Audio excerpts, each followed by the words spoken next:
ବାବା ବାବା ବାବା ବାବା ବାବା ଭକ୍ତି ଝରି ପଡୁଛି। ଉଠ ବସିଛ।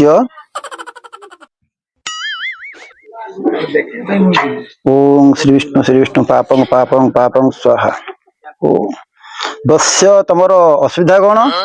ବାବା ମୋର ବାହାଘର ହେଇପାରୁନାହିଁ। ତମର ବୟସ? 21।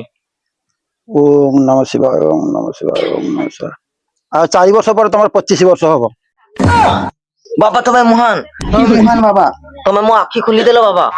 ଆଉ ତମର କଣ କଣ ଦରକାର କୁହ ନା ତମର ବାହାର ସେ ଫିଟିବା ପାଇଁ? ମୋର ବାବା ଖାଲି ବାହାଘର ଟା କରିଦିଅନ୍ତୁ ବାବା। ତମର ଗୋଟେ ମାନସିକ ପୂରଣ କଲେ ତମର ଆରାସି ଲମ୍ବିଯିବ। କରିଦିଅନ୍ତୁ।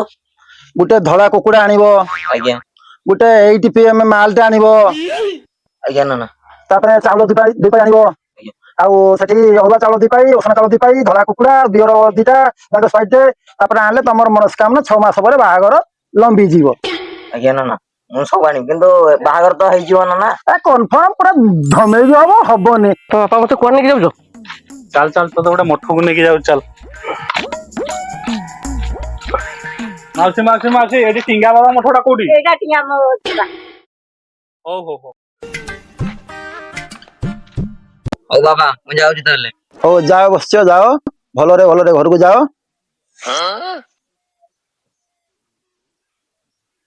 ବାବା ପ୍ରଣାମ। ଆୟୁଷ୍ମାନ ଭବ ଆୟୁଷ୍ମାନ ଭବ ଆୟୁଷ୍ମାନ ଭବ। ହରି ଓମ୍ ହରି ଓମ୍ ହରି ଓମ୍। ଆସ ବସ।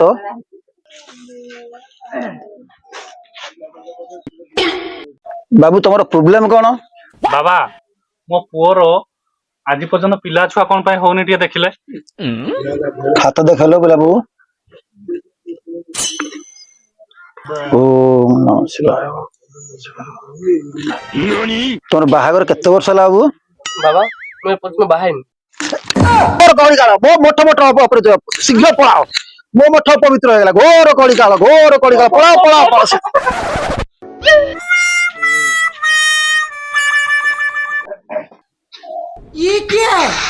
ବସ୍ୟ ବାବା ତମର ହେଇଛି କଣ ବାବୁ? ମୋ ଗୋଡଟା ବାବା ହଉଛି 3 ବର୍ଷ ହେଲା ନା ଉଠୁନି। ମାରାଙ୍ଗ ମୁରୁ ଆନ୍ଦ କାଳେ ତରଙ୍ଗତି। ବାବା କି ଜୟ हो, सिंगा बाबा की जय हो।